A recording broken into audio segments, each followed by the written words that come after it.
Hello friends, welcome to my channel PCS with Chauhan. तो guys, मेरा नाम है किरण चौहान। यहाँ पे हम कर रहे हैं घटना चक्र की जो सामान्य भूगोल है उसकी बुक कर रहे हैं, जिसमें हम कर रहे हैं वर्ल्ड ज्योग्राफी यानी कि विश्व का इतिहास, विश्व का भूगोल। तो इसमें चैप्टर नंबर 2 चल रहा है यानी कि पृथ्वी, और उसका पार्ट 7 चल रहा है यानी कि पृथ्वी की उत्पत्ति। तो दोस्तों चलिए पहले देखते हैं इंडेक्स। तो गाइस ये है इंडेक्स, दोनों साइड आप लोग देखते हुए चलिएगा। तो गाइस ये देखिए, हमने ब्रह्मांड से स्टार्ट किया है और अभी हम पहुंच गए हैं पृथ्वी। और पृथ्वी का भी अभी जो हम करेंगे पार्ट 7 करेंगे यानी कि पृथ्वी की उत्पत्ति। बाकी आप दोनों साइड देखते हुए चलिए कि हमें और कौन कौन से चैप्टर करने हैं। तो गाइस अगर आपको वीडियो पसंद आएगी तो वीडियो को करिएगा लाइक, चैनल को करिएगा सब्सक्राइब एंड शेयर करिएगा। एंड और क्या चीज़ आप कमेंट करके ज़रूर बताइएगा कि आपको मेरा पढ़ाया हुआ कैसा लगा। कोई सजेशन हो तो ज़रूर दीजिएगा। चलिए फिर स्टार्ट करते हैं हम लोग चैप्टर। तो गाइस यहाँ लिखा है पृथ्वी की उत्पत्ति। तो नोट्स देखते हैं। इसमें लिखा है कि पृथ्वी सौरमंडल का एक ग्रह है। बिल्कुल, इसकी उत्पत्ति अन्य ग्रह की उत्पत्ति से भिन्न नहीं हो सकती। मतलब और जैसे और ग्रह हैं वैसे ही इसकी भी उत्पत्ति है। इस विषय में विभिन्न विद्वानों ने विभिन्न विचार प्रकट किए। अब सबने अपने अपने विचार प्रकट किए इसकी उत्पत्ति के बारे में कि पृथ्वी की उत्पत्ति कैसे। तो इसमें से एक प्रारंभिक मत इमैनुअल कांट का है। सबसे पहले इसने कहा इमैनुअल कांट का है। तो इसमें लिखा है इन्होंने वायव्य राशि परिकल्पना प्रस्तुत की। किसने? इन्होंने। ठीक है, 1796 ईस्वी में लाप्लास ने इसका संशोधन प्रस्तुत किया। जो इमैनुअल कांट ने दी उसका संशोधन किसने? लाप्लास ने, जो निहारिका परिकल्पना के नाम से जाना जाता है। फिर आ जाते हैं 1905 में चैम्बरलेन और मोल्टन ने कहा कि ब्रह्मांड में एक अन्य भ्रमणशील तारा सूर्य के नज़दीक से गुजरा। ठीक है, मतलब एक तारा है सूर्य के नज़दीक से गुजरा। इसके परिणाम स्वरूप तारे के गुरुत्वाकर्षण से सूर्य सतह से सिगार के आकार का कुछ पदार्थ निकलकर अलग हो गया। ये तारा जब सूर्य से दूर चला गया तो सूर्य सतह से बाहर निकला हुआ यह पदार्थ सूर्य के चारों तरफ घूमने लगा। यही धीरे धीरे संघनित होकर ग्रहों के रूप में परिवर्तित हो गया। और इसने कहा सूर्य है, इसने कहा एक तारा और। ठीक है, ये इन्होंने कहा कि एक तारा था तो वो सूर्य के ऐसा घूमता हुआ कहीं से आ रहा होगा तो सूर्य के पास से होकर गुजरा, मान लेते ये था। तो इसका अपना एक गुरुत्वाकर्षण था। तो इसने क्या था, सूर्य के छोटे छोटे सूर्य का कुछ भाग जो है ना उससे तोड़ दिया और अलग कर दिया। ठीक है, यानी सूर्य से कुछ छोटे छोटे भाग अलग हो गए। ठीक है, अब क्या है, वो सूर्य के चारों तरफ भी घूमने लगे। तो यही कहा कि इसने कि जो अलग हो गए पार्ट और वो सूर्य के गुरुत्वाकर्षण की वजह से इसी के चारों तरफ घूमने लगे। ठीक है, तो यही ग्रह बने धीरे धीरे।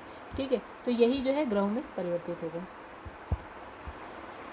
अब नेक्स्ट लिखा है ब्रिटेन के प्रसिद्ध वैज्ञानिक, क्या नाम है, सर जेम्स जीन्स ने 1919 में ज्वारीय परिकल्पना का प्रतिपादन किया। अन्य वैज्ञानिक थे हैरोल्ड जेफरी ने इसमें क्या कर दिया, संशोधन कर दिया। ठीक है, तो ये इनकी बात चल रही है। तो इन्होंने ज्वारीय परिकल्पना, सर जेम्स जीन्स ने ज्वारीय परिकल्पना, हैरोल्ड जेफरी ने इसमें संशोधन कर दिया। अब लिखा है कुछ समय बाद सूर्य के सभी सितारों की बात मानी जाने सूर्य के साथी सितारों की देखिए कुछ समय बाद सूर्य के साथी सितारे की बात मानी जाने लगी। ठीक है, तो इस तर्क को क्या बोला, द्वैतारक सिद्धांत यानी कि बाइनरी थ्योरीज के नाम से जाना गया। अब लिखा है वर्ष 1943 में रशिया के ऑटो स्मिड तथा जर्मनी के कार्ल वाइजास्कर ने निहारिका परिकल्पना में कुछ संशोधन किया। ठीक है, जो अभी हमने निहारिका परिकल्पना देखी उसमें यहाँ पे हो गया संशोधन। ये लिखा ऑटो स्मिथ ने अपनी धूल और गैसीय परिकल्पना में ब्रह्मांड में अपार धूल और गैस के होने की बात कही। ठीक है, जबकि कार्ल वाइजास्कर ने सूर्य की रचना कॉस्मिक धूल से मानी है। धूल और गैस के कणों में घर्षण तथा टकराव के कारण एक चपटी तस्तरी के रूप में बादल का निर्माण हुआ और अभिवृद्धि प्रक्रम द्वारा ही ग्रहों का निर्माण हुआ। लेकिन आधुनिक समय में ब्रह्मांड की उत्पत्ति संबंधी सर्वमान्य सिद्धांत कौन सा माना गया, बिग बैंग थ्योरी माना गया। गाइस ये देखिए चैप्टर बहुत ज़्यादा इंपॉर्टेंट तो नहीं है, तो इम्पॉर्टेंट में ये हो गया ब्रह्मांड की उत्पत्ति का। जो अभी हम जब सबसे ज़्यादा डेटा मतलब सिद्धांत, सबसे सही सिद्धांत अभी सर्वमान्य सिद्धांत, इसी को मानते हैं महाविस्फोटक सिद्धांत या फिर बिग बैंग थ्योरी। तो इसे विस्तारित ब्रह्मांड परिकल्पना, एक्सपेंडिंग यूनिवर्स हाइपोथेसिस भी कहा जाता है। ठीक है, देखिए हाइपोथेसिस यानी परिकल्पना है। इसमें वर्ष 1920 में एडविन हबल ने प्रमाण दिया कि ब्रह्मांड का विस्तार हो रहा है, मतलब अभी भी वो फैल रहा है, ब्रह्मांड और भी बड़ा होता जा रहा है, मतलब फैलता जा रहा है। बिग बैंग थ्योरी के अनुसार ब्रह्मांड में सब कुछ एकाकी परमाणु से आज से लगभग 13.7 अरब वर्ष पहले आया। एक ही परमाणु से टूट टूट के सब कुछ बन गया। समय बीतने के साथ आकाश गंगाओं के बीच की दूरी बढ़ी और वे एक दूसरे से दूर हो गई। ठीक है, तो ब्रह्मांड के अंदर आकाश गंगा, तो आकाश गंगा एक दूसरे से दूर हो गई क्योंकि इनके बीच की दूरियां बढ़ी। आकाश गंगा तारों का समूह है। स्पष्ट है कि प्रारंभ में ब्रह्मांड बहुत ही छोटे आकार का था। ठीक है, जैसे ही ब्रह्मांड फैला, अग्निपिंड से विकृत हुआ और यह फैलकर ठंडा हो गया। लेकिन हल्के बादल पहले से ही उपस्थित थे। बादलों के कण गुरुत्वाकर्षण द्वारा एक दूसरे की ओर आकर्षित हुए और विखंडित होकर आकाशगंगाओं का निर्माण करने लगे। आकाशगंगाओं ने स्वयं टूटकर तारों का निर्माण किया। बाद में तारे भी टूटकर ग्रहों का निर्माण, मतलब सबसे पहले ब्रह्मांड, ठीक है, फिर आकाशगंगा, फिर इसने ये भी अपने टूटे। तो गई इससे टूट के क्या बना, देखिए तारे, फिर तारे से टूट के क्या बने, ग्रह बने। ठीक है, अब लिखा है पृथ्वी की आयु ज्ञात करने के लिए कुछ विद्वानों ने स्वतंत्र रूप से गणितीय परिकल्पना के आधार पर पृथ्वी की आयु जानने का प्रयत्न किया। लिखा है जॉली महोदय ने खनिजों की आयु का पता लगाने का प्रयास किया। जॉली के अनुसार अभ्रक खनिज के चतुर्दिक अनेक संकेंद्रीय छल्ले होते हैं। ठीक है, अभ्रक के चारों तरफ, तो इन्हें जॉली ने खनिज हैलो नाम दिया। फिर प्रोफेसर H.N. रसेल ने यूरेनियम सीसे तथा थोरियम सीसे के आधार पर पृथ्वी की आयु 2 अरब 25 करोड़ वर्ष तथा 4 अरब 60 करोड़ वर्ष बताई। फिर लिखा है रेडियो सक्रिय पदार्थ के आधार पर पृथ्वी की आयु की गणना में सर्वाधिक सफलता प्राप्त हुई। तो इसमें क्या याद रखना है, रेडियो सक्रिय पदार्थ की से जो गणना आई उसको। ठीक है, तो वर्तमान समय में यह विधि अधिक क्या है, विश्वसनीय मानी जाती है। तो यूरेनियम तथा थोरियम किसी न किसी रूप और मात्रा में प्रत्येक शैल में पाए जाते हैं, इसलिए रेडियोमेट्रिक डेटिंग विधि का प्रयोग कर पृथ्वी की आयु ज्ञात किया जाता है। ठीक है, चलिए आइए, इसमें लिखा है पृथ्वी की उत्पत्ति के विभिन्न सिद्धांत। वैसे ये चैप्टर बहुत ज़्यादा इंपॉर्टेंट नहीं है, इसलिए इस पर बहुत ज़्यादा ध्यान नहीं दीजिएगा, मतलब परेशान मत होइएगा इसके लिए। अब देखिए यहाँ पे क्या लिखा है, सिद्धांत, परिकल्पना और प्रतिपादक या फिर विचारक कौन है। तो इसमें लिखा है टकराव सिद्धांत, किसका, बफन का। फिर वायव्य राशि सिद्धांत, इमैनुअल कांट, अभी हमने पढ़ा। फिर निहारिका परिकल्पना, लाप्लास, इसी का संशोधन। फिर है उल्का परिकल्पना, लॉकियर। फिर है ग्रहाणु परिकल्पना, चैम्बरलेन और मोल्टन। ज्वारीय परिकल्पना, जेम्स जीन्स, हैरोल्ड जैकरी।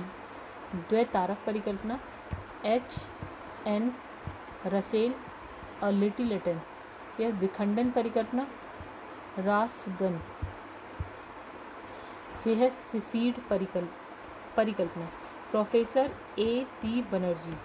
फिर है नवतारा परिकल्पना, F. होयल तथा लिटिलेटन। फिर है विद्युत चुंबकीय परिकल्पना, डॉक्टर हैंस ऑफवेन। फिर है अंतर तारकीय धूल परिकल्पना, क्या है, ऑटो स्मिड। नेक्स्ट है निहारिका मेघ परिकल्पना, वॉन विसेकर।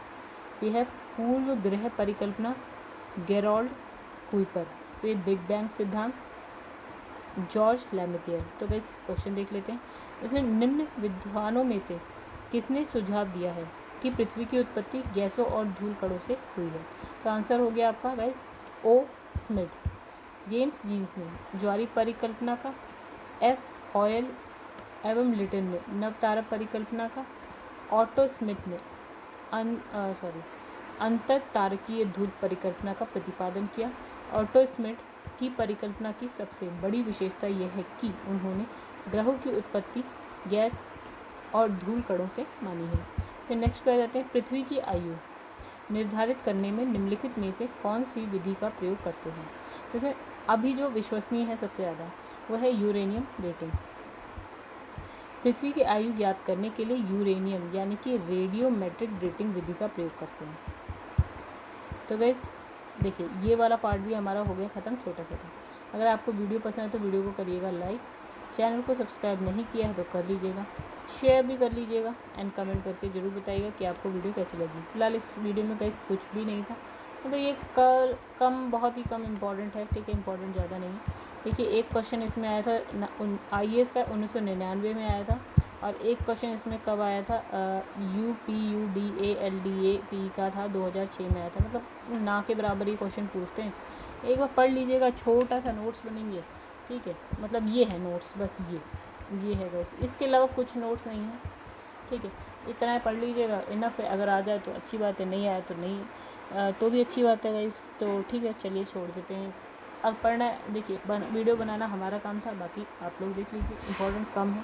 चलिए गाइस, इसको वीडियो को यहीं पे ख़त्म करते हैं, और उसके बाद जो हमारा चैप्टर है वो है भूगर्भिक इतिहास, ठीक है। इसको हम थोड़ा सा अपने तरीके से समझाएंगे, यहाँ पे थोड़ा हौच पौच होगा, थोड़ा उसे और अच्छे से समझाएंगे। चलिए गाइस, वीडियो को यहीं पे एंड करते हैं, नेक्स्ट वीडियो में मिलेंगे इस वाले पार्ट के साथ।